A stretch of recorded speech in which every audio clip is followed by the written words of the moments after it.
Toyota Vios.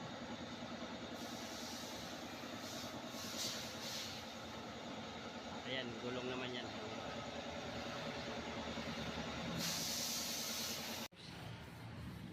Natanggal na yung mga lumang gulong niya, mga dati nakakabit yan, pero nagpa-spray din si ma'am ng kanyang caliper para kitang-kitang kagandahan ng kanyang mags at gulong. Ito yung kanyang kinuha, mga kabiyaheros.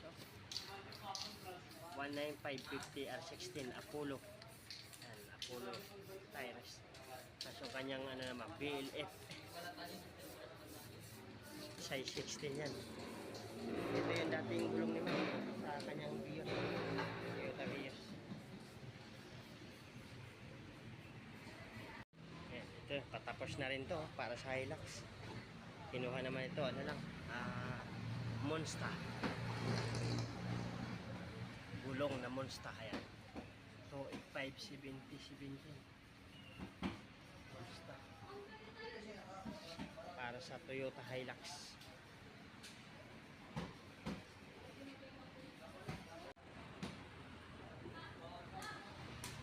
Tapos na to, pag-ipit na lang tong Toyota na to, Toyota Hilux na to, Monster ang kinuha. Ito naman, 4 na ang nakaangat para mabilis.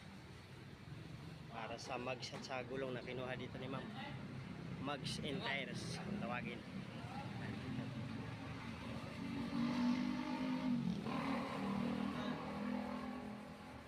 Yan mga kabiyaheros, tapos na. Ang bilis na ikabit. Ayan o. Tapos na pinturahan yung kanyang caliper. Mag-shot sa gulong yan. Naman. Ang kinuha. Nagsabay lang matapos. Ang ganda o.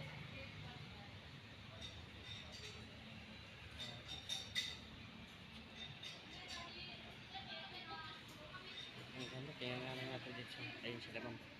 Mayroon ng Vios. Tapos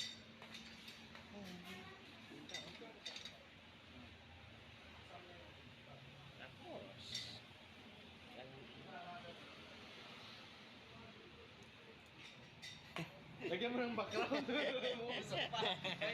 may init din pa. Baka sabi may problema eh, may umuusok eh. Meros, nauna na yung Hilux umalis. Tapos na. Monster.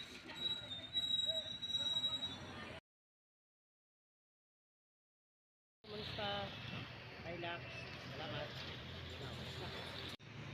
Sumunod naman ta. Salamat ma'am. Sumunod naman ang mags at saka gulong. Alis na rin sila. Ang Toyota Vios. Yan. Thank you. Bye bye. Salamat mga bro.